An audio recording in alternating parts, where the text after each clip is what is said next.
This is Open Studio, a podcast where I invite artists that I know and admire to join me for unfiltered conversations about all things creative. My guest today goes by Vinny Bonger. He's one of the most creative people I've ever met. He's an amazing painter and graphic designer, a great friend of mine, and one of the other members of Fruit Juice Collective, the artist collective that we started together here in Prague just under a year ago. Please go and check out his work if you haven't already. I will also leave a link to the Fruit Juice Instagram page in the description, so please go and check that out as well. And if you'd like to support me and help me keep making this podcast, please go and check out my Patreon page. A subscription, even in the smallest amount, makes a huge difference to me. With that, let's get into it.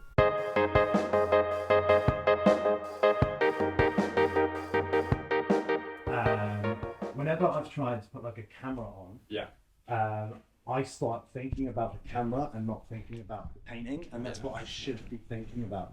So I decided, like a couple of weeks back, I'm not going to do it because it's just not me. Yeah. Like I've had all these ideas, but I decided I'm not going to play into Instagram's game because everyone's always telling me, "Oh, you should be doing reels, and you should be doing reels, and you get more engagement, and you get this."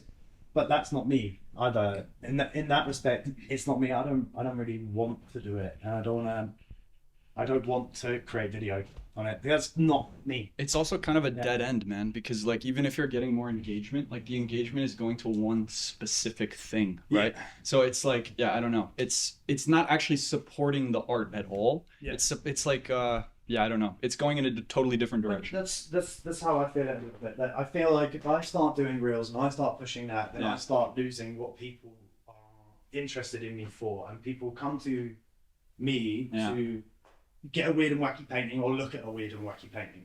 And I really like that I've managed to build that, and I'm really happy with the idea of it being releases and drops. And that people are treating it in that way. So the goal is post a painting, sell a painting. Post a painting, sell a painting, because I don't want to stack them up. Me too, bro. And also financially, I need to. Exactly. Fucking survive. Like right now, it's like so difficult for me. Yeah. And it's like also frustrating because like, at least in my mind, like the reels have always been secondary. Like it's never my first priority to make that shit. I'm always focusing on the painting.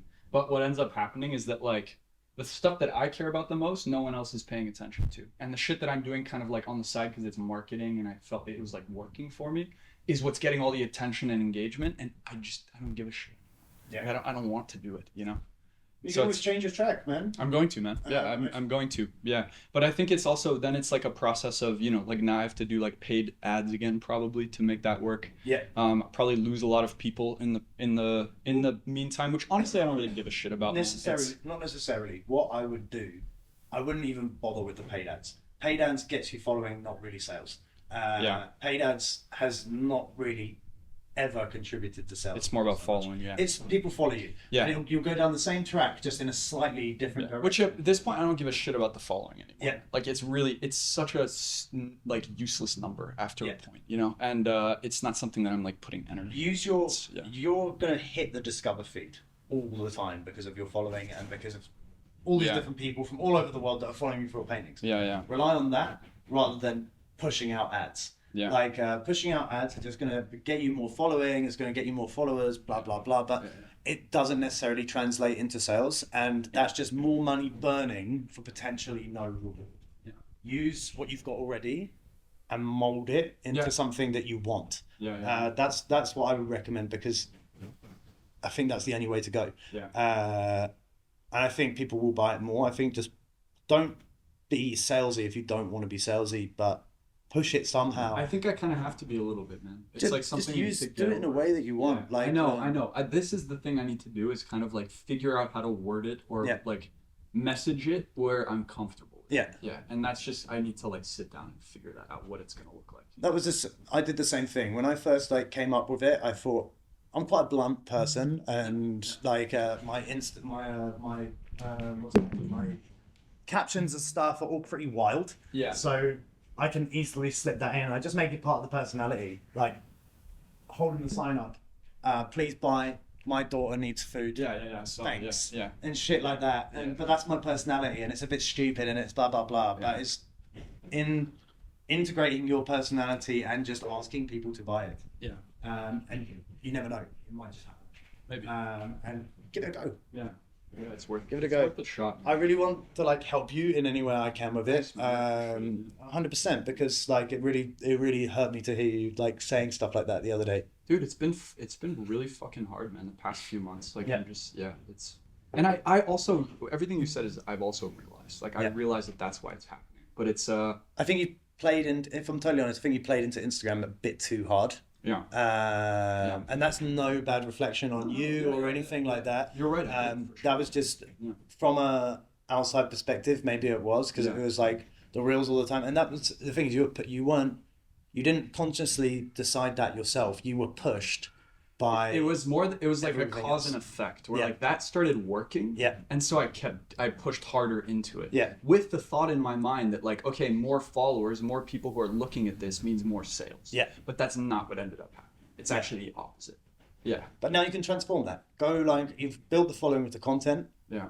Take it in your stride. It's a learning lesson. Like and then push that into now how can I monetize this and make it into painting sales. I don't know how you do it, but we can work it out. I can help you in any way I can. Like if you want any like just to ask a question, like I'm no guru.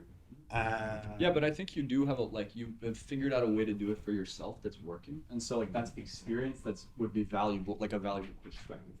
100%. Just hearing about that shit. I'll tell you, like, in the briefest way possible, I've kind of just stuck to what I know works and just stuck to what I'm comfortable with doing. Yeah. And just always giving it a whole heart personality. And I realized with brands as well, playing into Instagram is a dead man's game because it doesn't translate into sales. It's the same with like some of the brands I work with. I've built up 27,000 followers for these Hannah guys, but no sales come from social. They all come from email. The social is just people are like, oh wow, Superfoods, wow, look at Jimmy Chin and like this guy and this guy. Wow, that's cool, because they go on social media usually not to buy stuff. But then now for me, I've translated that into a funnel of when someone becomes a follower or whatever. If they have like a bigger following, I always check as many people as I can, because I probably don't have as many people coming from you as you do. You have like 100 a day. I check, I have the settings set up so anyone with like a following over like 10, 15K comes at the top. And I message them like, hey, thank you so much like for following. Like I hope you enjoy the paintings, and like those little personal touches. Really help. Like I did it with some guy in Germany who had like 100K. I just messaged him in person, hey man, like thank you so much. And he was like, man, I really want to buy a painting. So like can we do it? Can we set up a commission? And it's just applying that seed and like getting a deal struck. See, this is like the instinct that I don't have. I'm not a salesy person at all, and I'm also like Do you want me to pick up the mic? Yeah. I already started recording. Okay. I just thought we'd go right into it. Okay, cool. I wasn't holding the microphone for that whole thing. It doesn't. But we can go. Dude, it's fine. What was I gonna say? Yeah, like I don't have that instinct at all to like, I know it's very much like, oh, reach out to people individually, like go, like try and like, I don't know, like engage with individual people as a way of trying to like, boost your sales or whatever. And I just don't, it's not in my brain, man. I don't think that way. Like it's to a point where like the other day I was even thinking if like, I would love to fucking hire someone to like run my shit with the goal of making more sales, because I'm like the way that I'm doing it is not working, and like I'm sick of spending so much energy on it as well, and like I don't know what the right decision is to change that. Like I mean what you're saying makes a lot of sense to me, and I'm gonna try it, but like that's not something that comes naturally to me at all. Like it's really fucking hard for me to think about things. But then again, when you first started doing reels and all of this kind of stuff, you said exactly the same thing to me. What did I say? It doesn't come naturally, like, oh, I'm really having to force it and like film and this kind of stuff. Yeah. You said the same stuff. And I'm you a quick learner. Direction. I'm a quick learner. I will fucking pick something up. But the difference with the reels is that like it did not come naturally to me, but it was also like I've ended up finding a way to do it that felt like storytelling and felt like something that I'm comfortable with, versus like any kind of sales business side of things. Tell you what, very uncomfortable. Here's a really easy hack maybe that could work. Yeah, sure. Add a call to action over your reels. Keep making the reels and just buy this painting. Yeah. buy this painting and have the price of it and say like something, and just have like a little bit of text on top of the reel at the bottom, so it's like fitting in there. And then you don't have to say it. You can still do all your stuff. And you can have like, make this painting in your lovely home or something like this, or say something that reflects you. While still doing what you do, because the reels, like, to be honest, they are fucking cool. And I wouldn't give up on it. I'm because so sick of making them. I bet. I'm so sick of it. And I'm running out of ideas too, man. Like at a certain point, I'm like, what the fuck am I going to say now? You know, it's, But they're really cool and they're really engaging, and I love watching them, and I always watch them. I come to your profile just to watch your reels sometimes, and I can guarantee other people do that. I know they do. Yeah. Because you're a very like charismatic individual when you're speaking on camera, and it's a very inspiring thing. And I think you're very, very inspiring to other artists as well. And I think if you can just take that, and then add a tiny bit of sales message to it, just a little, your cool wacky font. By the way, what is that font called? I'll send it to you. Cool. AK Dylan Plain or some shit. I downloaded it. It's very cool. It's cool, isn't it? Yeah. It's very Kilo Blimp. I know, dude. That's why it's your personality in a fucking it's like super, font. Like, big, bubbly kind of like block letters. It's really good fun. Cool. But just put something like that, like make this painting yours, kiloblimp.com. And just put that like man. I think it's a good idea. And that's a really easy way to do what you're doing, and then just add something sales led on top of it, that you don't have to think, how do I say it? You just put it on the end and make just a little bit of text. I think that would be the best way. And then just do that, and then you've already got all the details and stuff in your captions. You always put like the size and the price and this kind of stuff. And if you just have that little call to action, someone might bite. Because as weird as it sounds, and as simple as it sounds in marketing and advertising, from my experience, when you just tell someone to do something, they're more likely to do it. And if you don't tell them to do it, then they never do it. In my head, that doesn't make sense, because like I feel like as a consumer, I feel like I don't. But you do it subconsciously. You're right. Someone says click link in bio, and what do? You go on the bio and you click the link. I do it. But I have like, I think I'm like cocky and think that I'm smarter than that. And so I'm like, why would anyone listen to someone just saying buy this, you know? But you're right that it works. It buy does. this sometimes. Yeah. But just like, it's how you phrase it. Like, I play into my daughter all the time and this kind of stuff, and say, buy this painting so I can feed my daughter. And it links into all my weird captions about like, this is a painting of a painting of a painting that wasn't ever really a painting. And this kind of shit. And then just put buy this now, like at the end, because it's so fucked up. And then I love putting at the end just this like, buy this now so I can feed my daughter. And then it fits in with the whole kind of story that I'm telling. And maybe there's a way to have just a little sales message on top of your storytelling that doesn't interrupt. Is my microphone recording? Yeah, we're good. All good? I think so. I also think the idea of like doing descriptions of your paintings, or like having a little bit of text in the bio, probably helps as well. And this is something I never do. I never explain. I just fucking put the title and then the price and the size, and that's it. And I feel like there is something to like kind of giving people the story or some background, or just like a little bit more than just the name. It really depends. If that's you, then do it. Yeah, but I'm not going to do it in the way you do it, right? Like, I don't think I would take like a humorous approach to it. I think I would find another way, but it's also like, to me, the reason I don't do it is because the moment I start trying to write something about it, it just sounds so fucking pretentious. And like, I hate, like, I just immediately get turned off, because even if I'm being like honest and direct about where the inspiration or something came from for a painting, it sounds like artybollocks.com. And I hate that. I hate that. So to me, it's like, I'm just not going to say anything at all, because I don't want to come across as that's like, okay. Then however you want to do it, man. Like, if you don't like, well, the thing is, who gives a fuck anyway? Who gives a fuck? Like, if that's you and that's your inspiration, then fuck it. Like, that's true. Loud and shout. Like, mine is bullshit. Like, my inspiration is bullshit. I hate that question, and I loved it on your last podcast with Petra. That you said you didn't want to ask her that, and it's such a bullshit question, because I don't know the answer to that fucking question. When someone's like, "What's your inspiration?" I'm like, I don't know. I thought it'd be funny. Like, that is literally my inspiration every time. I know, man. A cactus with 3 cactuses with a one made of cheese. Like, it's just bullshit that comes out of my. Like, I'm very good at like and just saying some random bollocks. And that's how every painting is like created. I think. I know, man. And it's good fun. Yeah, but you've also like, even though it doesn't come from one source of inspiration, you've found a way to word it. In your captions that like is part of your brand and who you are as a person, right? Yeah. Like with the kind of like run-on sentences, like Oh, with I a bunch put of no nonsense. punctuation. Yeah. That's But it's totally on hilarious purpose. that Yeah. it works, you know? Like It's I think funny. people, yeah, it is exactly. It always makes me laugh when I read that shit. And I like that's also part of what you're selling is like the paintings and then also the personality in a way, which is that side of it as well. That's And what a lot of people say. They say like, I love the paintings, but I also love like the way that you approach them, and I feel like I'm part of something when I buy them, and I feel that personality when I'm home. Be able to tell people I have a painting of like this random thing in my house, and they describe it in the same way. That is the Instagram bio or something like that. And a couple of people have told me, one person even printed it out and put it next to the painting in their house. Damn, really? They That's kind of wrote sick, it down actually. and printed it out because I just love the descriptions and how you talk about your paintings, and it makes me like them even more. Like, they love the paintings, but then there's the cherry on the cake, which is like sort of the inspiration, but not actually the inspiration. It's just, it's an afterthought, and I do it usually when I'm hungover. If I'm hungover, I just write like and it just comes out, and I don't think about it. I don't look at it again. I just write it and then just put it in the draft or put it on the post and just fucking bang it out. I don't think about it again. You just I just write it. Whatever comes out, and it that's comes out it. and it just happens. And sometimes it's like so fucking wonky, but like that's okay.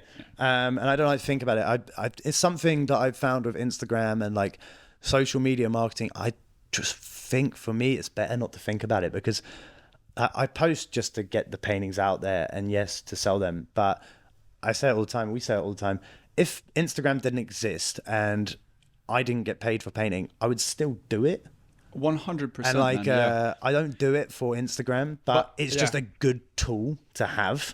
It is, but right now for me, man, it hasn't been, and it has not been working. And honestly, like in the past like week or two, like I have genuinely had so many kind of like thoughts in my head of like, fuck, I would love to just delete my Instagram and just do shit locally and like put more energy into that, because I'm so frustrated by it. And I have purposely, you're right, been putting a lot more, like playing into it and putting more energy into it, because I was getting some engagement. And so I was like, okay, this is the path that I should take because this is what's working. And it's led me into this position that's like not where I want to be. Yeah. And like now it's something that I like almost resent. It sounds like you went down the path of this is working, but it wasn't necessarily working for you as an artist. It was working for an Instagram. Because in my mind, Instagram is a marketing tool. It's a brand. It's a way to promote yourself. And so I was doing something that was working from a marketing perspective, in the sense that I was getting engagement. Yeah, the content creation. Exactly. So I was like, okay, so this marketing tool, I'm using it in a way that works from a marketing perspective. But the problem is that there's zero translation between that and actually like people buying paintings or me being able to survive off of it. Well, and then so that's like, you've got like you're at the first step of like, when I'm doing ads with green and stuff like that, you have a brand awareness phase. And you have that kind of discovery phase of people finding out who you are, they're learning about you, and then deeper down the funnel, you go into consideration and conversion. So right now you've done the brand awareness part, and everybody knows who you are. You've like popped off in a big way, and everyone's like, wow, I fucking love this guy. Now, when you put this, if you put this thing on your reels, like just a little thing that says buy this painting, you're then in a consideration, because people love you, they see you, and now you're telling them to buy this thing, so they'll consider that, and then when they start buying, you're into conversions, and it's just working that message and crafting it and doing it again and again and again, just repeating it. The more times people see it, the more likely that they're going to act on it. That's why you have like ad frequency and stuff like that, and impressions, and how many people are seeing your shit, because it takes like, I don't know the average like for a conversion, but it's like 2 to 4 or something like that, 2 times to 4 times to 8 times or whatever it is to see an ad for you to actually consider buying it and get to that stage. So putting it on your reels and like kind of don't give up hope with that shit. Like that's what I would say. Don't give up hope with it, and put like just a call to action on your reels. Do you think it's better to put it as text or to actually have like a sentence at the end that I'm saying something like a call to action? I would put it text straight away. Have it there from the very fucking beginning of the reel, and just the whole way through. Just have it like do a little fade in, something like that. Super easy After Effects or Premiere shit, like, but you can probably do it on iMovie too, and just prepare it as a PNG and whoosh, fades in, and then just leave it there. Yeah. And you do like a reel for a minute. If someone watches the whole reel, they're looking at that fucking thing for a whole minute. Yeah. You know what I mean? And they're looking at, they're thinking about it subconsciously to buy this painting. Yeah. And that's how I would do it, because if you don't want to push people and don't want to word it in such a way that you're not comfortable with, just do it in the same way that you do with your website, where you have like purchase, buy this painting, and just put it on there and see what happens. It's an afterthought. Yeah. For you, it's an afterthought. For other people, it's like the first thing they're seeing. Yeah. They're seeing to buy the painting. So you're switching that thought in their head of the, I'm going to watch this guy because he's got, wow, just to interrupt, that light is beautiful on that painting. Dude, it's really cool. But they're seeing that like constantly, and they're going from thinking all about what you're saying to, I really like what he's saying and I really like to buy his painting. Yeah, man. It's so, like, even the thought of doing that makes me so uncomfortable, dude. Well, I can help you. Give me, honestly, I man, I'm going to take you up on that, because like for me, it's like in my mind, even thinking about, okay, like what would I write? Like what text would I include? Let me make it for you. Okay, please, because I'm man, do it, in and my then mind, put it on your video. The first thing I start thinking is like, I can't just say buy this paint. I have to qualify it. I have to, like, if you like what I do, if you want to support me, then buy this paint. Like, but in my mind, dude, it's so hard for me to overcome that hurdle. I don't know what it is. But if you're willing to help me, man, I would 100%. Fucking appreciate I will make it for you. Give me the font and I will word it in a few ways that I think you would word it. Yeah, okay. And then just don't think about it. Just put it there. Put it on there and just put it on there. Yeah, okay. See what happens. Yeah, it's a good idea. Instead of like, I think you overthink it.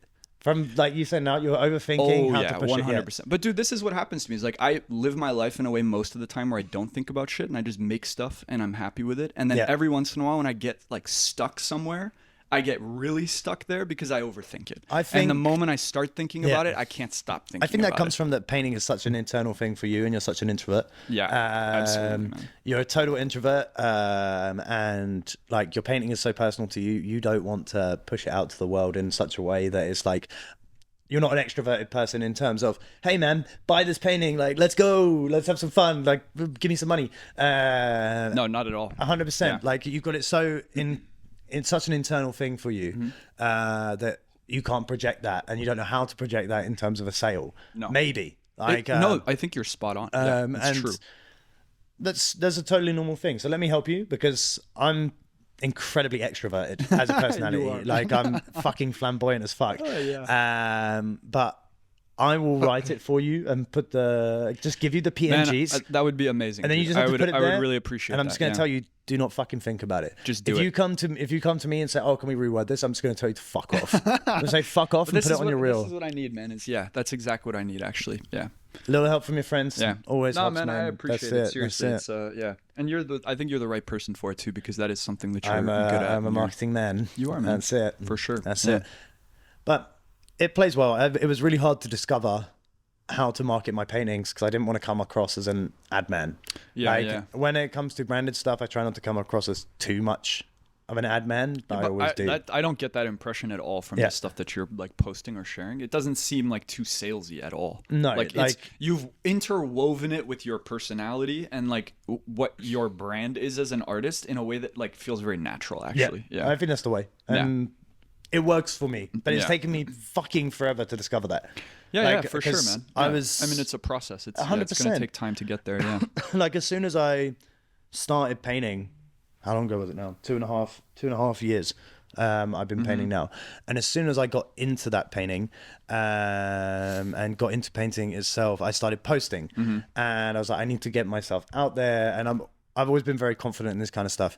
And I was like, fuck, I need to find a way to talk about this. Because at first I was just doing the same thing as you. And I was just posting the name of the painting, but nothing else. Yeah. And I was like, oh man, I feel like I need to say more. Because I need to explain these weird fucking things going on in my head. And then I started developing that. And I started doing it because I was exhibiting straight away. Yeah. Like from my first painting in August, I was then exhibiting in February. Yeah, so what, 6 months? 5 months of like painting. And I just went straight in and said to Be Straight 8, bro, I want to put my paintings up here. Yeah. And he said, okay. And I was like, fuck, I've got to do an exhibition. And I barely know how to paint. And I put loads of weird and wacky descriptions, handwritten ones there. And I found that in those first exhibitions, I had handwritten descriptions and just like absolute bullshit just written down.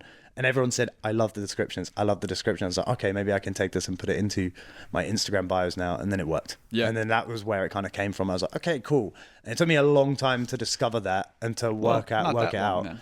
It felt like a long time for me. Yeah, sure. Because I was making so many paintings in that time. Between that period of time, it was a couple of paintings, like every couple of weeks, like 1 or 2 paintings. And posting them and putting them out there and bam, bam, bam, and didn't know how to describe it. So it felt like forever, even though it was pretty quick. Yeah, but I also think even like the fact that you like went out and found a fucking cafe and asked them, can I have my paintings up? You know, like that's something that like I would never do. Like that's not my instinct either. Right. And I think even that is like that has helped you a lot in terms of being able to like, number one, like sell paintings, but also like connect with people and like make a network here in Prague locally and like know a lot of people who then hit you up for commissions and paintings. Yeah. And also, man, like you're much better at like interfacing with people, like meeting people, talking to them, like bringing up the paintings, I can be social, but I'm very fucking like reserved, even if I'm being social, and it's not something that comes naturally to me to like bring up the painting or ask, like make some kind of lasting connection with someone and then try and turn it into an opportunity.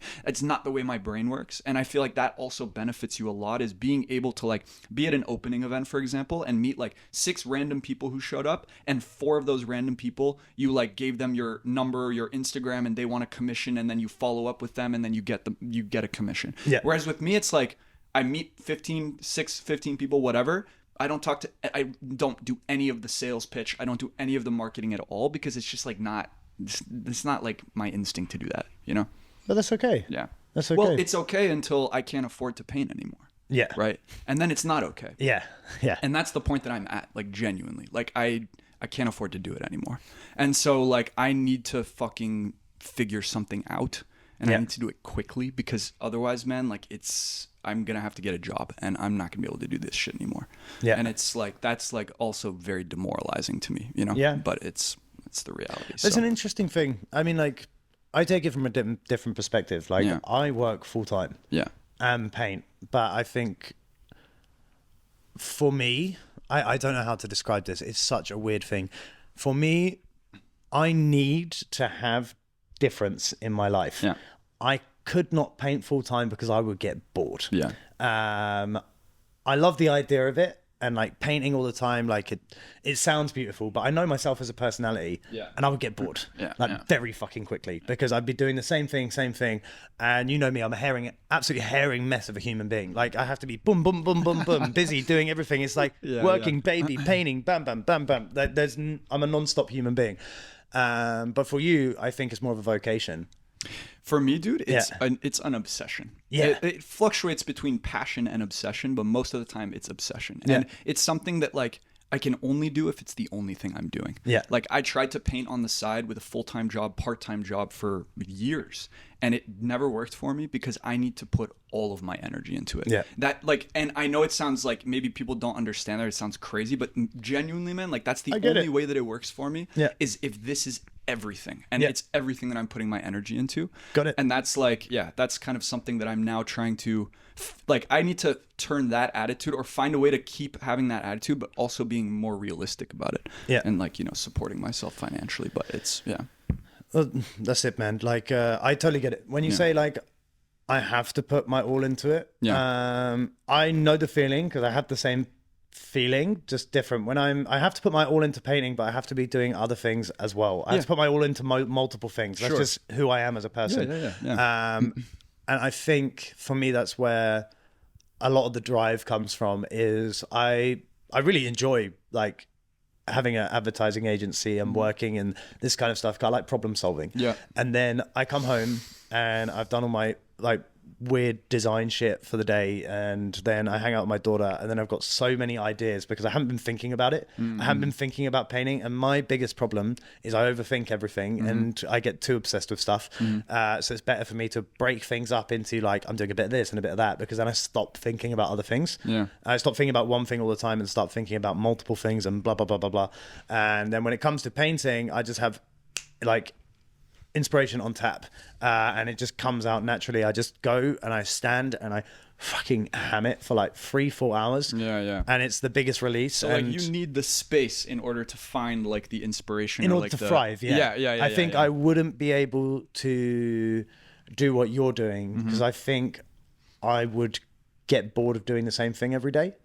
And that's pretty much the reason I do it, because I think I could like go full time as an artist. I think you could. Dude, you make more money as an artist than I do. And you do it. It's your third priority. No, definitely. 100% you do. And like, that's like, and it's like, I think we've already kind of talked about like why that is the case. But like you could absolutely do it full time. But what to me it sounds like is like you also value having other like parts of your life that aren't painting. That like inspires you in different ways or allows you to do different kinds of work. But it's and all that creative. You also enjoy. That's the thing. And it is all, for sure, man. It all fits in together. It's and painting's just another piece of the puzzle. I wouldn't even say it's third priority. I'd say daughter and family is number one, because that's just life. That's just how it is. But everything under that it's all equal. Like I have as much passion for painting as I do for green. And I have as much passion for everything in that bracket of shit, like design, like analytics and digital shit, and painting, and they all kind of fall in the same bracket. I'm very much into all of them in the same way, just I like having bursts of each one. So I'm not going for like fucking all day painting. Like it sounds a dream, and I like doing it at the weekends. The weekend I'll fucking just do a whole day painting, but that's enough for me. And then in the evenings I'll do like a little bit here, a little bit there, and that kind of stuff. And it kind of feeds it better for me, and like taking the time on painting where I have to take a break from it rather than staring at it the whole time. Because if I stare at it the whole time, I completely overthink it. And when I've only got like a certain amount of time I can dedicate, I just go and just do what I can and love it. Man. It's interesting because like the way that you approach it in terms of like your time and your schedule also like influences the style of your painting and what you're painting. Because like if you're purposefully blocking out like certain days or times to paint and then otherwise you don't, then like you're saying, you're not overthinking it, it comes out, and that's what your paintings are as well. You know, it's like these concepts that are so kind of off the cuff, like weird, whatever. Totally abstract. Exactly. But like that reflects in your painting. Whereas like for me, I do put a little bit more like thought behind it. Like I'm not sitting here like, oh, I'm trying to create some message and say something profound. But like there is a little bit more thought behind it. More, let's say conceptually or visually. Like I'm always experimenting with something and trying to think about what the next painting is going to like do as a painter, right? So it's cool that there's like a difference there, but it also makes sense that, you know, like the way we do it like feeds the product as well. And it's a really weird thing because we have a completely different way of doing stuff. But we, along with Big Kill, we're the only three people who like our paintings can work together. I know, man. You know what I mean? Like we have these completely different processes and these completely different thoughts on every single matter to do with painting. But they still come out in a way that is somewhat cohesive. Like as a collective. And I think that's why it works. I think when I met you like last year, I remember like I saw your paintings, I was like, this dude knows what the fuck is up. And that's why I messaged you. I was like, this is what the fuck is up. Let's get this guy an exhibition. I was like, I've got to help you. I saw it and I was like, bro, I can help him. I can get him an exhibition. And I saw you hadn't like done any yet, or like you'd done that one in Australia or something, but nothing local. I was like, fuck it, man. Let's go. Message this motherfucker. And I guess that's what you were saying earlier. It's instinctual for me to just reach out and just be like, bro, come, I'm pulling you in. And then start of the whole beautiful fruit juice thing happened from that. Absolutely, man. And it becomes exhibitions all the time, and it was great. Yeah, man. And look how far we've come, dude. 1 year later, and we're, you know, I mean, it's crazy to think about, actually. It is. It's like it how much shit we've done already in the past year, how much shit we have planned in the next few months. Like, it's kind of mind blowing, man. Yeah, like very quickly. 6 or 7 exhibitions, 2 murals. Few murals coming up. Window. The window, painting a window. Should be fun. We need to reach out to them, actually. We need to buy all the stuff for testing the Let's chat about it after, man. We should definitely do that. Yeah, 100%. Dude, I would love to talk to you a little bit about this AI shit. AI? Yeah, because I think we've both been using it, and I know Big Kill has been as well. He's the one who introduced me to it. Yeah.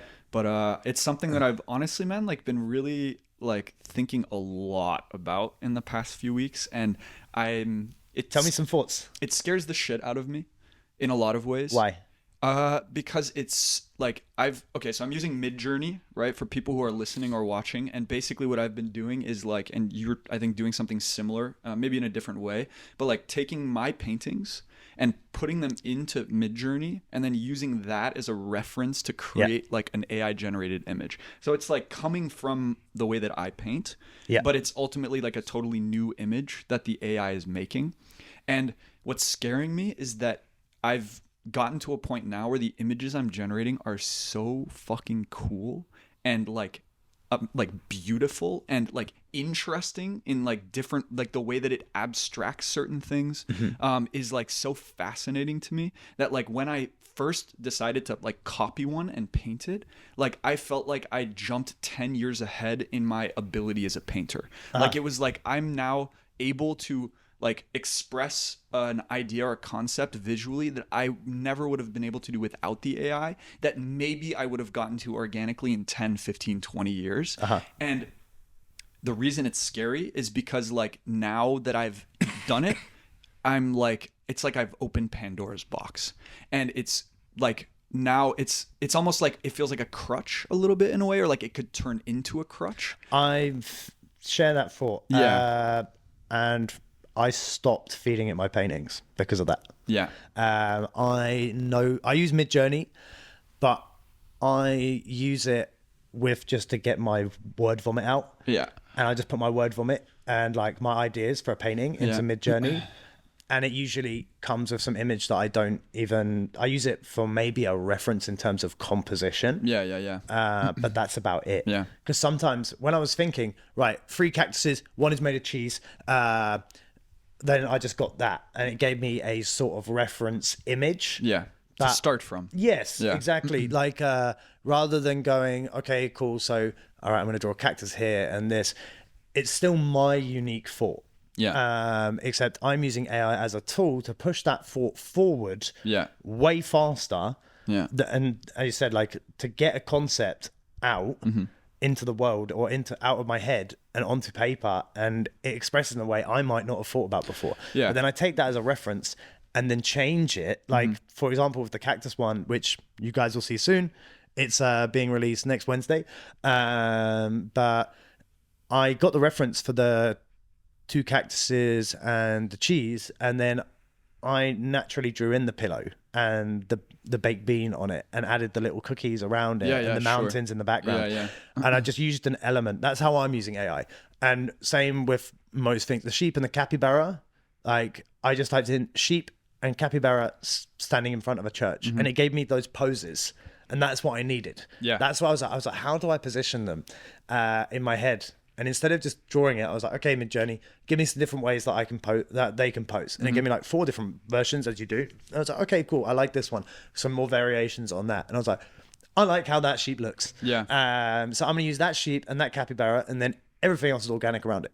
And then I add elements and this kind of stuff rather than feeding it my paintings, because that's what I'm worried about. Is that if I feed it my paintings, it's going to start creating my paintings in a way that's better than I create my paintings. And I'm going to turn to that as this is how I should now create my paintings, because they're better than the thoughts that I'm having.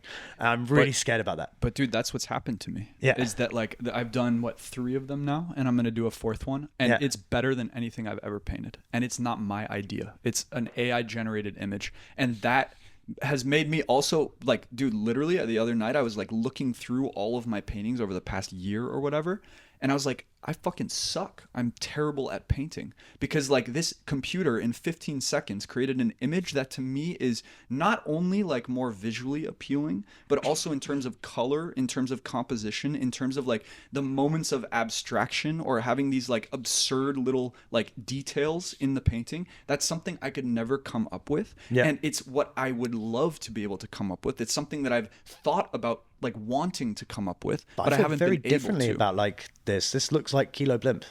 This feels like something you would paint, like the guy I know, with the fishing nets and this. But dude, this is what's scary about it, is that like I've gotten to now what I'm using the blend tool in Midjourney, and the way that I'm doing it is I'm taking like an AI generated image and one of my paintings and I'm blending them, and what it's creating. How do you do that? It's just as a prompt / blend instead of / imagine. Yeah, that's mental. But dude, what it's coming up with, like if you look at this looks like my painting. It's like a better version of me. Yeah. And that's what's fucking scary, is that like I think also for you it's a little different, because like with the concepts you're coming up with for a painting, it's very specific objects and things that are included in the Midjourney can't handle it most of the time. So if I try and say, hey, I want a tiger hanging from a tree, like eating a cupcake from its butthole or something, like it's never going to be able to do that in a way that I want. Whereas for me, I'm not even doing that anymore. I'm just going, hey, here's an AI generated image that's based off of one of my paintings of like, let's say an interior space. Now let's mix it with another interior space I did. And now what it creates is something that is something looks like me, but it's not me, but it's kind of me. Like, it's so crazy, dude. But it's an interesting concept, and it's happening everywhere. Yeah. Like, and I think I stand quite firm on this, that the AI will never kill you off as an artist. No, it will only benefit you as an artist. I agree. And the people that get killed off because of AI is because they're not using it properly and not using it to their benefit. When people are saying copywriters are going to get killed off by AI, a copywriter using AI will kill off a copywriter who's not. That is exactly what happens. Like for me, copy.ai and this kind of stuff, I'm a good writer. If I want to write something and put it together, I feed it in like really nice writing or like whatever I've got. And so rewrite this, make it grammatically correct and make it a bit more bold, a bit more adventurous, do that. And then it's my work, but I use like a Santa's little helper to improve it and to do something else with it. I feel the same with the painting. I can use it as a tool to get a basic composition, but it's never going to have the skill that I have in terms of like putting that to canvas. And it's never going to have the craft and like the individuality of me. Yeah. And I think it's a huge thing. There's so many artists out there who are prompt artists who are just making stuff on Midjourney. It's like, oh, I'm an artist now. Cool. Sure. But then everybody's an artist. Can you actually can you actually paint? Can you actually draw? Can you use that to then create something extra, even more original? That's what being an artist is. Anybody can fucking put something into Midjourney and just like make art and say they're an artist, but you're not really. No. Like, where is your story? Where's that like your inspiration? voice? Your Where's like you in that? Where's you in that image? You can post it on Instagram all you want, but everyone knows it's fucking Midjourney. Yeah, you know what I mean. The moment they see it, exactly. You can tell something is Midjourney, and give it 5 years, you almost won't be able to tell it's Midjourney because it will be so advanced as an AI. Yeah, but that doesn't change the fact that you're not an artist just because you can type a prompt. No, of course, dude. I mean, like, if you're like going into Midjourney and you're just grabbing a render, so and, many like, people are doing it. I know, man. I see it too. So I many see people. it too. And like that to me is a totally different thing. And like I would like what I'm doing is like I think it's somewhere in between that and what you're doing, because the way that you're approaching it is it seems a little bit more symbiotic. Like you're using it as a starting point and then you're putting a lot of yourself into it as well. And that's what I did with the first one. Like I used it as a starting point and then I put myself into it. And I like that painting. But then putting that back into Midjourney guided me towards some shit that like was man. When I saw it, it was so cool that I couldn't not paint it. And how close are you doing it to the Midjourney first? I'll show you afterwards. It's pretty close.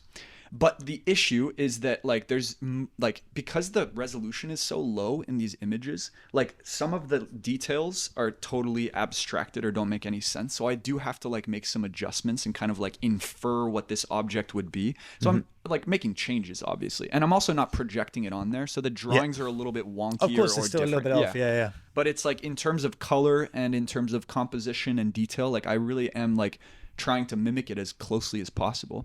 And right now I'm seeing it as an experiment more than anything else. But what's been interesting, man, is that like now it's almost like I've had this thought of it being almost like, you know, when people start painting and they like copy old masters to like learn techniques. I feel like I'm copying old masters, except they're not actually old masters. It's an AI. You're copying a version of yourself that doesn't exist. I'm copying a version of myself that has been digitally produced. Yeah. That's based off of me and my paintings, but is then like supported by like the collective imagination of this artificial intelligence. But I can see why it's scaring you, because you feel like you're starting to lose your personality to an AI who knows you better than you do, and therefore you can no longer come up with creative inspiration without AI. Is that the road you feel like you're going down? That is the fear. That is the fear. And like obviously it's not happened, and like I just did a commission the other day and it went great, and I can still paint from imagination. Like I'm not like, you know, I know that I'm still able to do that. For me, the bigger fear, or like the bigger thing that I'm thinking about, is that like, why would I keep painting directly from imagination if this is like, for me, so much more fun to paint and also like more visually interesting? Do you? Yeah. Everyone has their own process, man. Yeah. Yeah, I know for sure, man. And I also share the opinion that you have, which is that like it's here, it's not going anywhere. It's going to only get more advanced. People have access to it. Everyone is going to be able to fucking use it. So how can I use it in a way that allows me to like benefit from it, but then also like still like maintain some element of like my craft and what I do? Strike the balance. Yeah. Don't do every painting based. Well, if you want to, do it. But I'm not going to. I wouldn't do every painting off AI, because that's when it becomes a crutch. Yeah. That's the same crutch. We've talked about it, like black outlines and this kind of stuff. Yeah. It becomes something you have to fall back on, because without it, you don't feel like your paintings are good enough. Yeah. And for you, especially, I think that's a huge step back in your journey. Yeah. From going like all this way to be like painting from imagination, like, I can finally do it. And like when you had it in that reel, like, oh man, this is such a big milestone for me. Yeah. To take that back out again, you're going back to where you were, but to use it as an inspiration and like something like to what you can still like have it and get it fairly close, and then just add something in that wasn't there on the AI. Yeah. Like, I think that's the way to go. Yeah.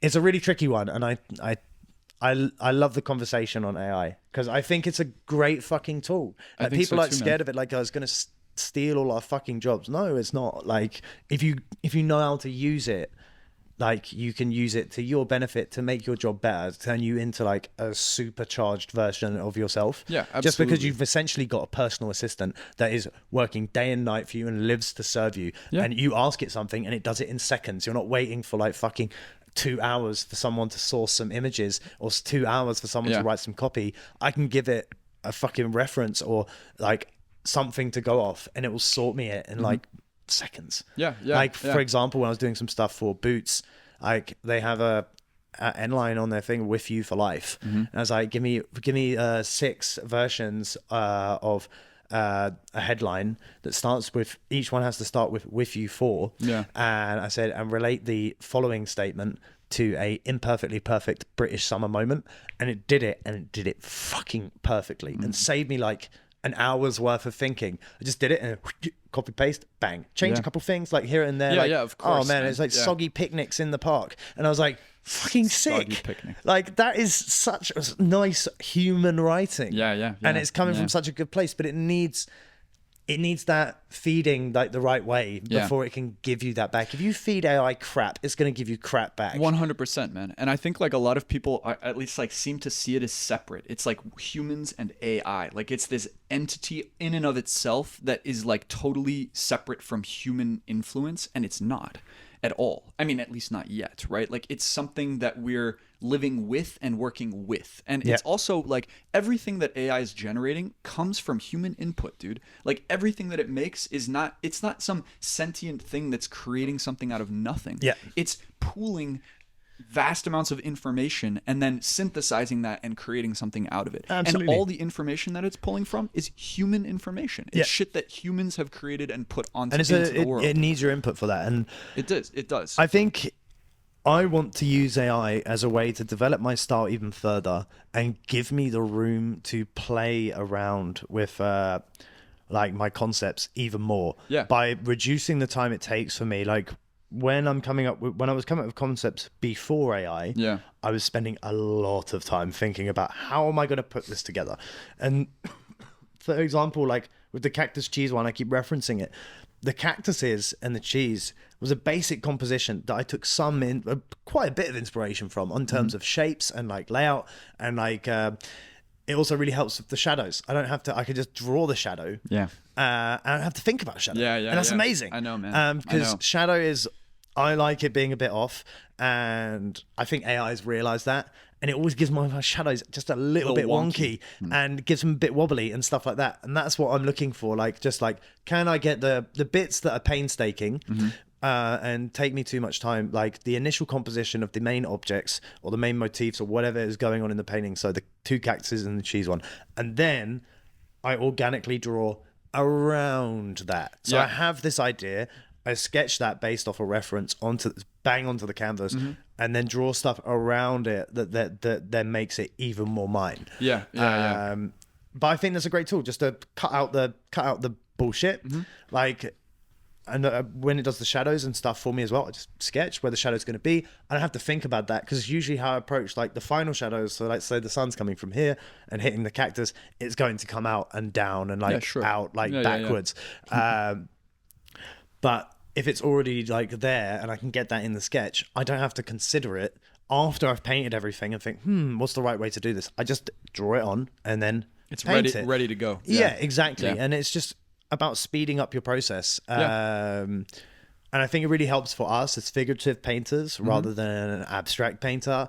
Abstract is a very different ball game, and I don't think AI is going to like give you that much, because abstract needs to be organic, otherwise it's bullshit. I agree with you. But man, it's like I've been doing a lot of experimenting with Midjourney, and it's crazy the kind of stuff that it's able to do. Like one of my friends does a lot of watercolor painting, and I was like sitting with him, like feeding his paintings into the Midjourney and like trying to create renders for him as well.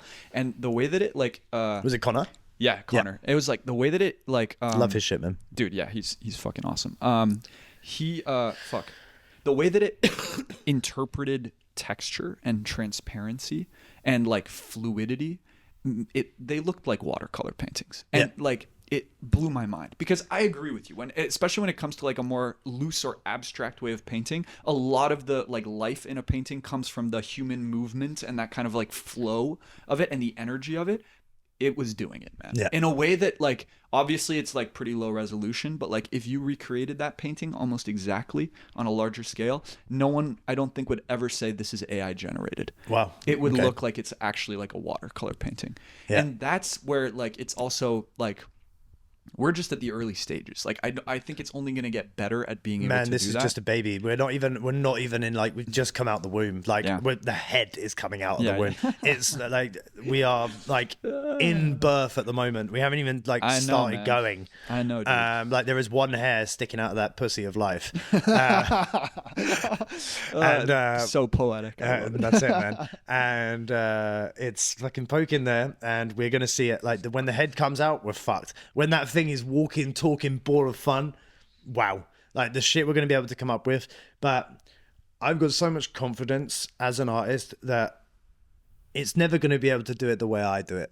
It's like it can recreate something a million times, and that's great, but it's never going to be able to put it onto that canvas and like, that's true, and have the kind of skill and time and personality and me going into it. It's never going to have that. The human touch just doesn't exist on Midjourney. It may do in the future, but it's still a digital image. You're right. It's a fucking NFT. Absolutely. But dude, this is what's interesting to me, is like taking those digital images and then actually making them real life paintings, right? And that's a really cool thing. And it's, for me, it's like an interesting kind of thing to be experimenting with. And I really don't know what I think about it yet. Like I'm definitely not going to just do this from now on. Like I'm very adamant about like continuing to paint from imagination as well. But like doing this every once in a while, man, is kind of interesting. And I also think like what I'm hoping is that like if I do this a bunch, I will start like learning certain techniques or like drawing a little bit differently based off of these images that will then influence my organic way of painting as well. It's like I'm really trying to see it as a teacher. Oh, absolutely. I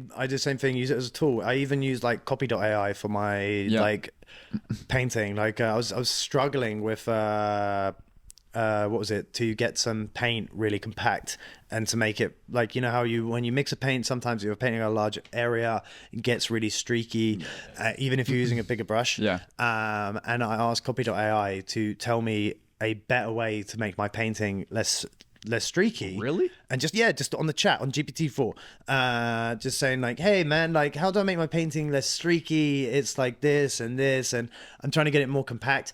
And I didn't show it any reference. It said blah blah blah blah blah. Try this, try that. Like the problem with acrylic paints is that if you get it too thick and you use too much paint, it's going to be really, really streaky. So start with a big brush and then it said go over. Like I found this, go over with a small brush and just pull the streaks out as it's drying. And I did it, and it's the most compact color I've ever created on a large scale. That's the back of that fucking cactus painting I've talked about like a million times. Like flat? It's so flat, like compared to like what it usually comes out with when you paint at that scale. And it's using AI for a teaching, for recommendations, for like a bit of inspiration and a bit of help here and there. And I think that's where it comes into play beautifully and across so many different disciplines. And from the art perspective, I think using it is a great thing, and I would encourage anybody who's a budding artist to use it, to help them, to teach them, to say like, oh, I can approach that in this way. But what it could spark is people who only can paint from AI, and they will just take an AI image, they will project it on a canvas and say it's their work. And that's a bit of a sad thing. But then again, it's a way of someone making their creative inspiration, but at the same time, it cheapens the process that people don't have to learn how to paint. I mean, dude, I think even that requires a certain amount of ability to be able to copy an image, because you have to know how to mix color, you have to understand value, you have to know how to draw. I mean, depends. If your colors are already mixed and they're sitting in front of you and all you've got to do is recreate it and hold a computer next to your palette and say, does it look like that now? You don't need to learn how to mix color. You just got to be able to, you just got to have eyesight. Observation, but I also think like because you see that stuff pretty naturally, and I do as well, I think you forget that a lot of people, like even seeing two different greens next to each other, wouldn't even know where to fucking start in terms of mixing. Like I think it is a little bit more of a skill than maybe we give it credit for. But I think anybody can learn it. I think anybody practicing enough can absolutely learn how to do that. I can see people printing out on a big piece of paper and mixing a color, and then just testing it on a section. And then as soon as it comes close enough, they're going to use it. Then you use that. It doesn't. You can take the skill out of it. Think about how time consuming that is as a process, right?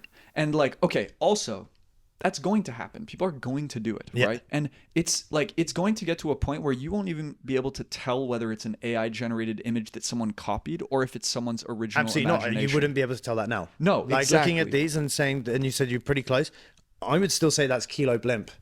Like, bro, absolutely. Yes, man. And also for me, like it looks like my paintings, but for me, it's like some of the my favorite shit I've ever done, even though it's not my concept. This is amazing. Yeah, man. I know. This one is fucking wow. I know, dude. I love the colors. I love the like, but you've played into my heartstrings of this kind of shit. Yeah, man. But man, you know what I love the most about it is like it's interpolated the way that I paint and then added a level of abstraction to it that I don't typically include in my painting. So like the fruit is sitting like behind the bowl, right? Or like this here, the corner of the house is like floating because the shadow is going underneath it, you know? Like weird moments like that to me add so much depth to it and personality. But this is what's crazy. I love it. The fruit's out the bowl. I didn't notice that. Yeah, I mean, dude, this is what I love about these. What size is that one? That's 80 by 100. Yeah. Nice. But like the closer you look at them, the more you notice in terms of like these little moments that are absurd, and that to me is like so fucking interesting, you know? Yeah. But yeah, really cool, I don't know, man. Yeah. But I think it's a way to develop your style, man. For sure. That's how I'm seeing it, dude. Yeah. And it's going to be, I think, a combination of me doing these paintings and then like also, you know, sometimes like trying to copy them, sometimes not, just using it as a reference point, sometimes painting exclusively from imagination and using all of it as a way to like get somewhere new, right? Have you posted this one yet? You posted it yesterday, no? No, I posted that one yesterday or the day before. Yeah, I don't remember. I can't remember. Yeah, but this one I'm gonna post today probably. That one's really fire, man. I love it. Yeah, man, I love it too. Yeah, fuck. And how much is it? Oh, our price structure. I might even buy it if you did really. Really? Like for maybe. You like it that much? Maybe. Let me think about it. It's what is it? 80 by 190, 14.5. 14.5. Yeah. Give me 2 weeks. Give me 2 weeks. Let me know, dude. Yeah, and this is genuinely like I really love it. Yeah. And we've all traded like free paintings now, have, this man. kind of stuff, and like I'd love to support you in some way as well. Like if Bro, I can, if you want it, it's yours, it. man, for sure. Yeah. But Let me know, dude. It's a paid for one this time. Yeah. Because I really love it. Thanks, dude. I have to think where to put it in my house. Yeah. And just double check with the lady. Yeah, of course, man. 100%. But like, I feel it. I love the light on it. I love the light how it's hitting it right now. Yeah, it's also sorry to distract from the podcast shit. I just can't take my eyes off it. You're fine, man. Yeah. It's also so interesting, like the colors that the AI has been like I'm trying to match the colors, at least with these ones, like as closely as possible, and I'm mixing colors I've never mixed before in my life. And that's like also really exciting to me. Yeah. It's like I'm almost like seeing colors I've never seen because I'm mixing them. Yeah. And like that's like also broadening the way that I like my vocabulary for being able to paint in the future is like being expanded by it, which is so fucking fascinating, man. It's a really interesting thing. But I have a really weird approach to mixing. I have a color book at home, and really? I like consistency throughout my paintings. If you see them, they've always got the same blues, the same shit. That's true. But you use like out of the tube as well, right? Like a lot of the time. Sometimes. I actually only mainly use like reds, pinks, but I mix them with white. I use like a base red, and then that is out the tube. Yeah. But all the shading that comes with it, all the blues is from one, and then I mix in like different values, and I have a little book with all my like percentages and stuff like that, so I can get them right, and I just mix, and I have the like swatch, and I mix next to the book. And I've made that mix, especially that like lavender kind of blue. I know the one you're talking about. It's such a beautiful color. It's such a beautiful color. And when I mixed that, I was like, shit. But I can mix it the same every time because I have that swatch. So it's a swatch you made. Like these are, okay, you mix them, put them on a card or something, and then you reference that when you're, okay. It's in a book. Why don't you, have you ever thought about like getting like a big jug or something and just like pre-mixing these colors that you use all the time? Because if you're going to use them, it's like you could preserve them. I could do, but like I'm pretty good at like making exactly how much I need. I'd prefer not to make loads, and then acrylic, if you leave it for long enough, it starts going gunky and sticky. Dude, that's so and I true. prefer to like have it fresh every time, and like so it like swings on the canvas. Cause I'm using it from two different brands for like the white and the other colors. Like I use the Lascaux. It's like those. I really love the base colors of Lascaux, and then putting the white. It's just college acrylic. It's like total cheap bullshit paint. I know. I started buying cheap white as well, but it's okay. And go through so much of it. When you mix those two brands together, it goes gunky after like an hour, and like sticky and thick and like lumpy, and like I don't want to do that, and it's fucking expensive for paint as it is. Fair enough, man. It's true. I like mixing. I like that process. I like the discovery too. of new colors, and when I accidentally mix a new color, like I did an orange today that I haven't painted before, and I was like, fuck, I really like this orange, so I put it in the color book, swatch, wrote it down, like whatever it was, I don't know, it was like 30% orange, 70% white. It's very approximate. And just like write down the color that I'm using, like is it this orange, or like how have I made this orange. This orange was straight out the tube.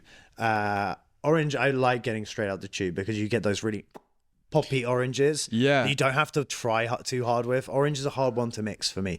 Yeah, man. I very recently bought my first tube of like orange. Yeah, I know you did it for the dude sitting down, like with the tiger strap and one. man, like ever since, it's been like I've been relying on it. I actually literally just ran out of it. I need to buy another. But it is helpful to have for sure. Orange is a great one because you can get kind of these almost plastic colors. Yeah, but it is very transparent. That's the issue, man. The Lascaux one I use is also very transparent. Yeah, I think like even only with 3 like layers. Me too, man. On like light colors like yellows and oranges, even sometimes like a red right out of the tube. Red can be is really transparent. Total shit, man. Like it's like free, and like magentas. Fuck. Yeah, that's another one I use. Man. These plasticky kind of colors, like the oranges, magentas. Like these like cerulean blues and stuff like that. They're really difficult to mix, and the stuff is out there. It's another tool. Like finding the colors that you love and using them as bases to mix colors that you love even more. Because they're a great starting point. But dude, that's something like for such a long time I had like a very limited palette of colors that I was using, and I liked it because it meant that all the colors in my paintings looked unified from painting to painting because I was using the same colors to mix every time. And now I've branched out and started adding like I have 2 blues now, and I have 2 greens, and I have yellow ochre, and then another cadmium yellow yellow medium. I'm the like, same shit. Like that. And dude, it's actually really nice to have all of those different Oh colors man, to 100%. mix, man. I have like lots of different of each color. Like Yeah. I'll have a yellow ochre, a sunshine yellow, like a lemon yellow, and just then I start combining them to make a whole new fucking yellow. Yeah, exactly. And I think that's the way to go. Like when you limit yourself to like very small palette, it gets incredibly difficult to mix.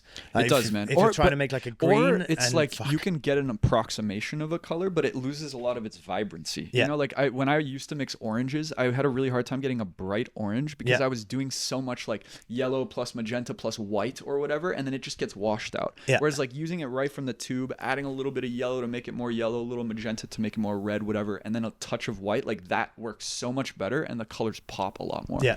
And it's yeah. I mean, dude, this is some shit that when I started painting, everybody told me I should do, and my attitude is like, fuck you, I'm gonna do it my way.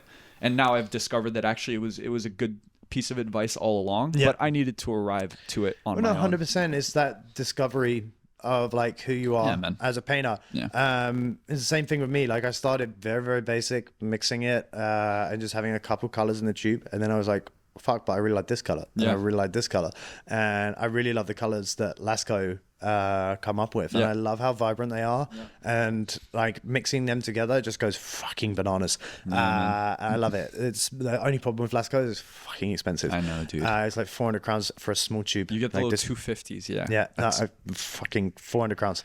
Killer. That's crazy. That's Killer. more expensive than what I'm buying for half a liter, man. Yeah. That's fucking But insane. I really like it, and I love the opacity. That's a huge thing for me. But you're still doing multiple layers, man, on like if you're on a lot of your colors, right? Or, like, Yes, some but of your that's to make colors. it so fucking Opaque. Yeah. like to make it really stand out, and like what the fuck. man. Like someone messaged me the other day, like, hey, what acrylic markers do you use?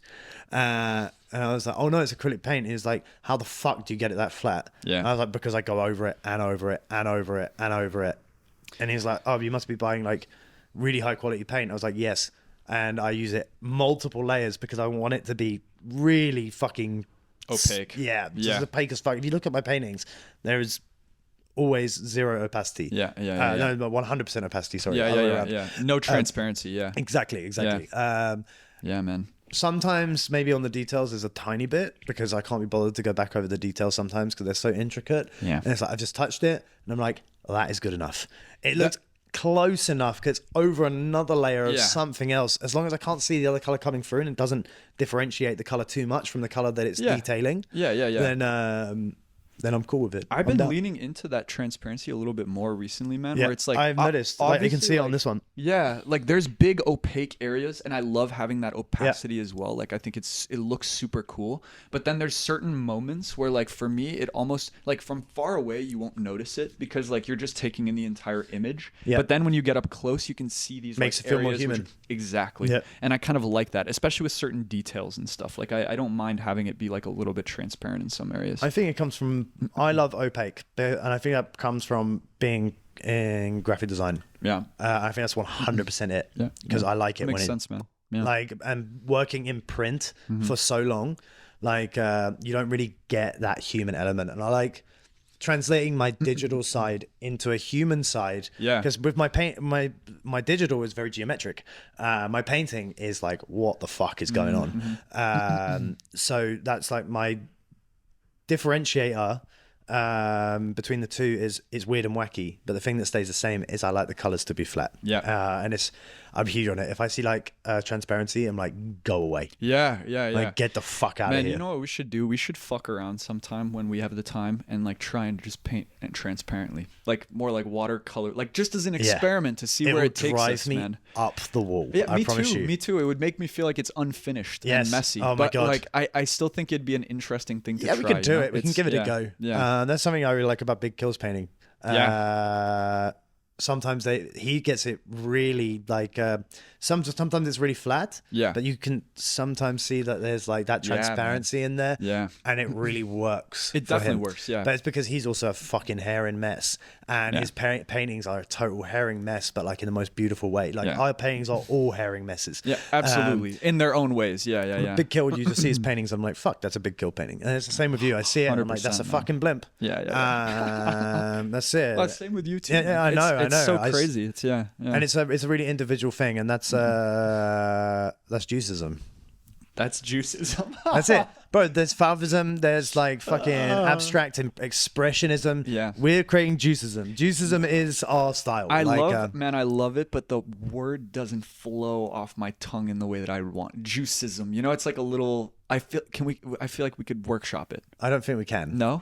Can you come up with better? No, I that's the thing. I love the word juice, and I like the ism part. I just don't like the way it sounds coming out of my mouth. Juicism. Juicism. Okay. All right. Fuck it, man. I think it works. It says it all. It does conceptually. It's perfect. It's exactly like I think it's spot on. I think that's it. Like abstract expressionism is pretty like a fucking mouthful. Abstract expressionism. Yeah. It's an absolute mouthful. Juicism. Yeah. Juicism. Yeah. Fuck yeah, man. Newly coined. I love it. And there we go. It's juicism, and it's. I think that's all about. I think there's so much more to it because every art style, it has this name and it has like this kind of philosophy behind it, but also these defining like visual features. And I feel that's the same with us. We have this whole philosophy behind how we sell our paintings, why we do our paintings, but there's also that visual style that accompanies it. And that's why I think, I don't know if it's an ego trip or something, but I feel like we're doing our own movement here, and I want to make it our own movement and make it individual and like have it as our mark on the world. You know what I mean? As juicism. Yeah. Like, and I don't care if people fucking like it. I don't care if it's one of the most hated art genres in the fucking world, and the movements in like 50 years time when we're dead or whatever, like after too much heroin. But if whatever, I like it, and this is how we do it. Yeah. And I think capitalize on that. And I love the idea, juicism. Yeah, me too, man. Yeah, no, I don't think any of us are doing anything for posterity. Like, we're not here like, oh, we want to be remembered in 100 years. Fuck that. Like, we're doing this shit because we love doing it. And that's like, all about. I also think though, like, there's nothing wrong with like, you know, putting a label on something and like feeling like we're building something and having a movement or a community, no matter how big or small it is. But when it works with your brand and who you are, not even about your brand, when it works with your personality and what you believe in, then label it. Exactly. Call it something. I agree, Call it what the fuck it is. I agree with you. And the thing is, when I thought of it the other day, juicism. I laughed and I was like, that just says it all, innit? Yeah. Like, it says our personalities, what we're doing, like, it's weird, it's wacky. Juicism makes no sense, and it's a bit of a fuck you to like the rest of the other ones, like abstract expressionism. It's poncy, it's pretentious. It is, dude. It sucks. This one's juice. Yeah. Like, this concept is juice. Yeah. Like, that's what it is. Like, that's what we say, and that's the fun of it. And I think that's the best bit. That's the. I love the the lack of it being serious too. Like, you know, it's like not taking itself too seriously. That's at it, all. man. And I think that's to the me most, that's super important as well. Yeah. It's the most beautiful thing about being an artist. Not taking yourself too seriously, not having an ego, and not like being like, oh, I'm an artist, therefore I'm like fucking fancy as shit, and everyone should respect me, and I should sell my paintings for like £200,000. Like, great if you do that. Like guys like Kors and Banksy, and they have this unique style that's just become fucking huge, and love that for them. Love that for them. But they've never really, Banksy especially, has never really broken from who he is. It just it's just a happenstance. That he has become so big. Obviously it becomes of his skill and stuff like that, but for him, I feel like it's a happenstance. And correct me if I'm wrong, Banksy. Like, I'm not speaking for you here. He's definitely watching. 100%. But he was right there. What are you talking about? He's sitting behind the camera. Ciao, man. But I think for him, he's just like, I fucking love doing this shit. And he just keeps fucking doing this 100%. Shit. That's why he keeps coming up with these crazy concepts, and he makes the fucking news whenever he does shit, because it's like, Banksy's at it again, doing what everybody loves Banksy for. And he's being himself. Like, come up with something that has a political message, or is just like a bit fucking mental, like setting fire to like one of his paintings that's worth like $2 million. Or tearing it up, like shredding it at an auction. Yes, exactly. Amazing. But I also think a lot of the commercialization around his work isn't coming from him. Like, no, there's other people selling, like, you know, Banksy knockoffs or prints or whatever. Every it is. exhibition Banksy you see is not real Banksy. I know it's 100%. not. But yeah, I know it's not like he didn't give the okay for it. Yeah. Everyone just capitalizes. That's what's fucking fascinating. And man, the fact that he has remained like so anonymous is like kind of mind blowing in a way. Although I did finally read an article where I was like, okay, this is probably Banksy. But you know, it's. But he's a really cool guy, and I love that he's always stuck to kind of his ethos. And maybe there's some controversy of him. I don't know. I haven't seen it. So correct me if I'm wrong, people as well. If there's some controversy with Banksy, please feel free to like call me out on it. Yeah. But from my perspective and how I know him, he's always kind of stuck to what he believes in and just done art because he loves it. Yeah, man. And he keeps doing art because he loves it. And I think that's the same with like a lot of painters of old as well, let's say, like your Van Goghs and stuff like that. They weren't getting paid serious money. They were like fucking starving. But they were painting because it's all they could imagine doing. And I think the art world in general has gone into this way of being that's like so fancy and posh and pretentious. And when you said it the other day in one of your reels, I don't want to have my paintings on eggshell walls. And I was like, that says it all for me, man. Like wanting to be in the places where people live and get messy. Like I've straight up like taken that like in how I voice it, because I believe exactly the same thing. I know, I've never been able to phrase it. And then you said that and I was like, that is exactly how I feel about my paintings. I want it to be where you are. I want you to enjoy it and to make people happy.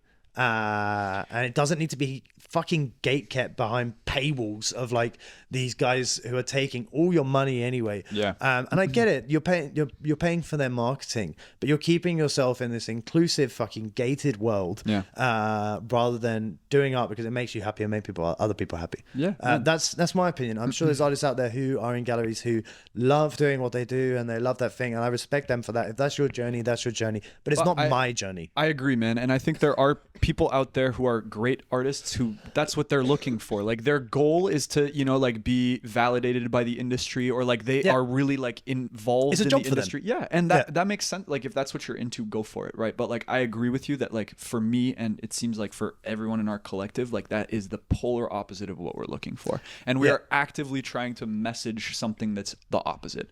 And honestly, man, I don't see a lot of people, and I'm sure there are, and I'm just not aware of them, but I don't see that many people like being this vocal about it in terms of like trying to like promote a message. It's not only just like, hey, we're painting because we love painting. It's also like we want to bring joy to you as well, and make it accessible if we can, affordable if we can. And like there's people doing it maybe, but no one's messaging it in that way. 100%. There's no real disruption in like the art industry, because everyone's like, oh no, if you're an artist, your journey is you start painting and you hopefully get in a gallery. There's no diversion from that in the majority of people's minds, and most people starting painting go, I could never be a painter, I could never get in a gallery, and that's what puts them off. Of course, 100%.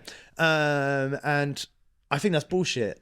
I think if you love doing it, you can make a living out of it. If you put your fucking ass into it and just give it everything you got, however you do it, like we do it in different ways we discussed earlier, but however you do it and however you want to do it, like give it fucking 100% and in your unique way, and then try and make a living out of it. And it could happen. I agree with you, man. And never like give up on that dream. Like you're told from like so fucking young, like, oh yeah, you'll never make it as an artist. Like, don't be an artist. Go into something where you can actually make money.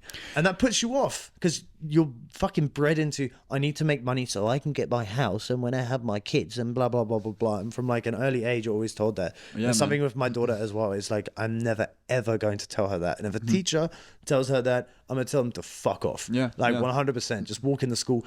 Fuck you, teacher. Yeah, man. Fuck you, Miss Sophie. That's it, man. But I really don't want that, because I think encourage it, man. Like I'm with you, man. But this is why I make these videos too, man. In a way, that's why I said never fucking stop that, because like this is something we talk about all the time, and like it's also something I really believe, and like I do enjoy getting like a message from someone who's like, I just started painting, I'm self-taught, your video really helped me, I like it. That's cool to me, man. Like that's something that I think has some value. But I was gonna say something. Oh yeah, you also like you're saying about like being disruptive, right? Like there's not a lot of disruption, and I agree with you. And I think we should be more disruptive. Oh, straight up. And we've maybe talked about this a little bit before. I just had a crazy idea, but finish your saying. I'm going to tell you after. I am ready to fucking publicly, with our philosophy and ethos, say fuck galleries, fuck your system, fuck, like very openly be disruptive, because right now, man, pick the right gallery, shit. But it's, man, right now we're like, you know, doing like, we're kind of saying it, but we're towing this line of like not outright being disruptive. Oh, we're not saying fuck you yet. No, and I am 100% prepared to. Look, the thing is, it's not even like that. I actually believe fuck you all galleries. I think there are good galleries out definitely. there. But I think in order to make that disruption and to like make some kind of statement, you have to be like, this is an assertive stance that we're taking, regardless of whether or not there's more nuance to it. Yeah. Well, I mean, like for me, it's a more difficult one. Like I know, man. I signed a gallery deal. I know. But this was way before I met you. And the thing is, they are the good guys. They are so good to me. Like when COVID happened, and they're also turning around and selling your paintings for 3 times the price that they're giving. I know, and that's the bad thing. That is also a terrible thing. They've been so good to me in one respect, but they've been pretty bad in others, right? And please cut this from like the Instagram version. I will. You know, but.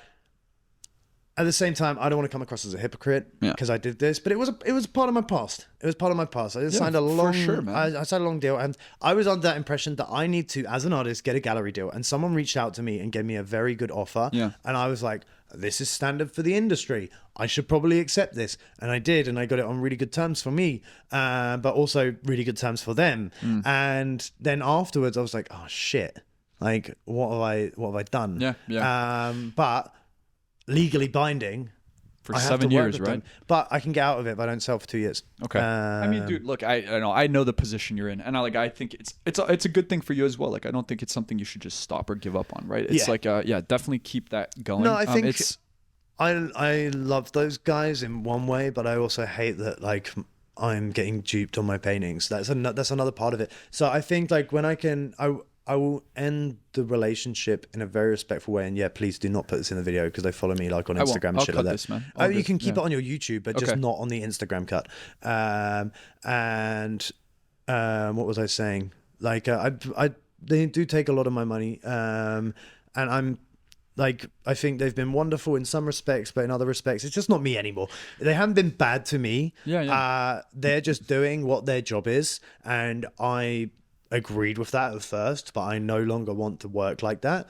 So as soon as I can get out of it, I will. But I appreciate what they're doing, and I think like the amount of like marketing they've given me and taking it, they take all my. It's not like they leave it in a gallery. They take it to trade shows. They take it to all of these kind of fucking places, and that's nice. I appreciate that, but that's not me anymore. And my crazy idea is, why don't we go to a gallery? And here's an exhibition you don't have to fucking pay for, and just set up shop outside of them and set up an exhibition outside of their gallery. That's fucking disruptive as hell. Yeah, you said let's be disruptive. That's a crazy disruptive idea. Let's do it, man. Do it I don't know where we do it. Start small, get bigger. Monash. Huh? That's pretty big. Yeah, it's pretty big. And it's right on the river. Lots of people walking by there. Or maybe DSC. DSC. Yeah. Also big. And they would hate us the most. DSC would they would be very pissed, man. Yeah. But man, I'm really like I'm ready to be a little more disruptive. An exhibition you don't have to pay for is jokes, bruv. Yeah. It's really funny. And we can do a lot of like messaging around it, like in terms of I'm already thinking of some things. We can this is fire. We do like a live stream and like have it there. Here's an exhibition you have to fucking pay for. Yeah, and, like exactly. At fucking tourists and shit like that. Like so why are artists getting ripped off for their money? And like, why are you having to pay to go and see art and shit like that? Dude, I think we could like sell paintings on the spot and straight even up. Do like a lower price than we usually do to really fucking rub it in their face. Yeah. It's like really like pretty rough shit we're going into here, and that's PRable shit. I like it. It is, man. And I also think the likelihood of them calling the cops is probably 90 to 100%. 90 to 100. Yeah, 90 to 100. These guys are selling their paintings. I think it's like we have to commit to it and say that's gonna happen, and we're gonna, they're gonna come and talk to us or arrest us or whatever the fuck it is. But that's part of the live stream. Yeah. Because this is why I'm okay with it, man. In a way, you have a family, you have a daughter. It's a little different, but man, doesn't mean I can't be disruptive. No, bro. No, I know, but in terms of like getting arrested, the fear of that is like maybe a little different for you. I don't know, maybe not, but it's like the reason I'm okay with it is because like I believe in the message. I don't think that you can't arrest someone for standing with paintings outside of somewhere, dude. Who the fuck knows? I don't think you can. So what are they gonna do? Fine us? No, I think we'll just stand there with our paintings. We'll just say we're just standing here with our paintings. No, it's not even a protest. You don't put it as anything. We are just two guys standing here with our paintings. What the fuck are you going to do? We're not going to shout at them and throw eggs at their windows. You know what I mean? That's true. We're just going to stand there. And we're going to put a sign that says an exhibition you don't have to pay for. Like, I'll wear it on a fucking t-shirt. Yeah. You can't tell me to change what my t-shirt says. Like, that's not illegal to wear a t-shirt that says an exhibition you don't have to pay for. That's you true, can't man. fucking arrest me That's for that. true, yeah. You can't arrest me for transporting paintings across the city and taking a quick 5-hour coffee break with my friend. Like, Outside of this building that happens to be a very fancy gallery. absolutely. But like, I'm not like, I might be being provocative, but there's nothing you can arrest me for. No, but dude, this- you can stand in fucking court and say like, this guy stood outside my place with a painting and a t-shirt on. Arrest him, sir. But this is what I'm saying is Yeah. that like whatever happens, I believe in the message so much and what we're doing that I don't even care. It's like and I wouldn't even go in with stand hate. by it. You know, I'm not going to go in and hate on it. Like, no, you know, I like, know, man. that's why we've got It's to be a like commentary. It's a commentary. Yeah, exactly. Make it a commentary and just stand there, do your thing. We're having a 5-hour coffee break, holding some paintings here. Absolutely fine. Like, what's the fucking problem? Yeah. Like, if you want me to move, okay, cool, I'll move. Like, whatever. Yeah. I've got no problem and I've got no interest in getting into problems with the police, like, over this shit. Yeah. But I'm not doing anything wrong. No. And I should be allowed to stand here as a member of the public. You know Yeah. what I mean? Like, I'm on public property. I'm not on a private space. I'm standing here with a painting. You can't move me along. You can. Man. Well, you can. You can ask me to go, and I will. Like, because I'm not going to have an argument with a police officer that I don't understand the language he's speaking. Yeah, sure. Over a fucking painting. Yeah, You know yeah, what I mean? Like, it's pointless, and it becomes like pouring pig's blood on like a random person. Like, if you're a vegan or something like that, if you start like kicking off, stand there, peaceful shit. This is how I feel. If you don't like it, whatever. Yeah. Like, not my problem. And like go in it. with that kind of attitude, man.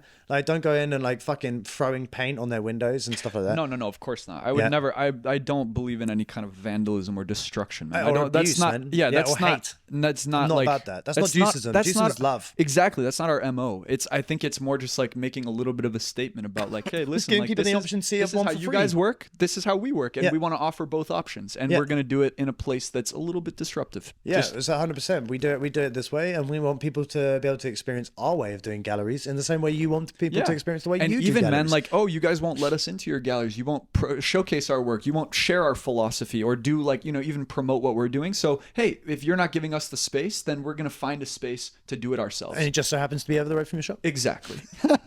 That's okay. That's okay. I love this, man. No, I think it's a cool idea, and I yeah. think we could do it. Like, and I think we could I think right now, same thing doing marketing. We're in the awareness stage, and let's keep telling people about how we feel. We're getting on the radio. We're doing other things. I know, man. Let's get those press releases out. Let's get some like more PR around it, and then build that up. Because once people know, and then we start acting, that's the interesting thing. Yeah, I when agree people with you. know why we're doing it. And we don't have to explain it to them, like to a certain group of people. Some people still need the explanation, of course. But when some people say, those fucking guys, I know why they're doing that. Yeah. That's what we want. Because Yeah. that's the that's your Banksy style recognition. Yeah. Right? They're like, fucking Fruit Juice Collective at it again. Mm-hmm. And that's the kind of reaction I personally, and I think Mm-hmm. you'll be in agreement. That's the reaction I want. I want people to go, Fruit Juice, those motherfuckers. Yeah. And 100%. I think that's the fun of it. And we should play into that. And just give it some time. Do it like end of summer or something like that. Yeah. And work this whole summer in getting that message out. I think that's a good way to look at it, man, is like building the awareness right now. And we're making some progress, but we need to Making go moves. like, a little That's bit it. further with it. And then we can do something. I mean, straight up this, we're going to send out those press releases, man. Yeah. Get out for to sure, like man. fucking We 50 should. people. Yeah. Like, that's it. Yeah, let's do it. Are we called juicers? That seems weird. Juices is a bit weird. Yeah. Sounds strange. Followers of Juices. Okay, another mouthful. Yeah. Juicies. Juicies? Yeah, juices. I'm a juicy. The juicies. I like the juicies. I'm juicies. Yeah, juicies. We're a is good. juicy. I'm a juicy, bro. I follow Judaism. I was about to say. But it's That's just a totally different thing. Yeah. 100%, bro. But I love my Jewish brothers. But yeah, I'm a juicy, and I follow juicism. Juicism. Man, I'm all for it. Let's fucking do It's it. cool, man. Yeah. Peace. All right, wrap it up, man. Yeah. I think cool. we did an hour All done. 20. Thank you very much, man. Thank you so See you much. soon. Big love. Yeah. Plug Vinny Bonger. Follow that motherfucker and keep following this guy and buy his fucking paintings. Cool. Catch you in a bit. Ciao, man.